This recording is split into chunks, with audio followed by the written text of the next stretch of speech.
Chapter 20, Episode 5. Artemis had not been off the farm since her parents left her there when she was a kid. The farm included a very big piece of forest. She knew there was an outside world, but she knew very little about it. There was no television or internet connection at the farm. Everything she knew she taught herself from books and watching life in the woods. Her grandmother had taught her a few things, such as how to milk a goat, take care of chickens, sew, some basic cooking and baking, and other house and farming skills. She knew more than enough to survive and live well on the land. Artemis would have made a great pilgrim.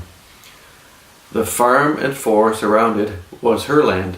It was legally her land. It was clearly stated in the will. She didn't know much about any of the things that had to be done. She had heard about property tax and police that meddled in other people's business. I&R she had read in one of Grandpa's books. I is for intelligence, the R was for reconnaissance. To do this, she would have to leave the farm. She decided her first mission would be to observe the teenagers that often camped and partied on the edge of the property. She made the trip through the woods to their favorite place. She could hear their singing and laughing long before she saw the light of the fire. Killing them would be very easy. She imagined how she would do it, but she had no intentions to do so. She got close enough to hear their conversation.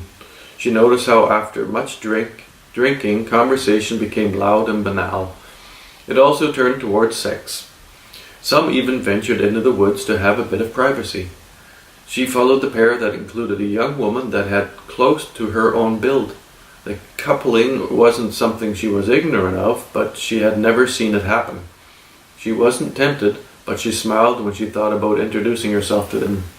"Hello, copulating humans. I am Artemis." Instead, she waited for them to pass out and then took their clothes. If she were going to go to the outside world, she would have to fit in. As far as she could tell, no one made clothes of animal skins. Maybe a jacket, but none of it was designed for hunting and running through the woods. She took her time on the hike back to the house. The clothes all had smells.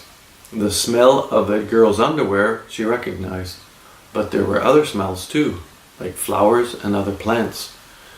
She would wash it all and make any adjustments so that the clothes fit her.